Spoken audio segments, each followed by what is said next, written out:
দেখে চলবো। অত তুমিও তো দেখে চলতে পারবে না। তবে চোখগুলা কি করতে রেখেছ? তো কেন তোমার চোখগুলো ছানি পড়েছে নাকি? দেখো মুড ভালো নাই, মাথা খারাপ করো না, নাই তো বাতা ভাড়া ফাড়িয়ে দিব। হ্যালো করবো, একবার করবো, হ্যালো একবার করবো। একটা ফোন করবো 5 মিনিটের মধ্যে এক ট্রাক লোক আছে ঝঁ করে ঢুকে যাবে আর মায়ের ছাতু ফুটা ফুটা নিয়ে যাবে। এক ট্রাক লোক হ্যাঁ 5 মিনিটের মধ্যে? হ্যাঁ। মানে নিশ্চয়ই ওরা রেডি হয়ে ট্রাক রিজার্ভ করে বসে আছে।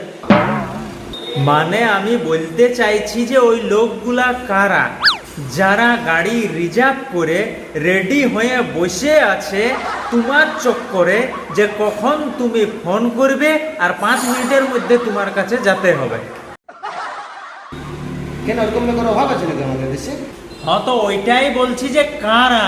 কেন যারা ডিএড করেছে, বিএড করেছে, 10-15 বছর ধরে যারা চাকরির পরীক্ষার জন্য প্রস্তুতি নিচ্ছে, আর এখন তো শুনছি নাকি নার্সিং এর গুলাও খালি আছে।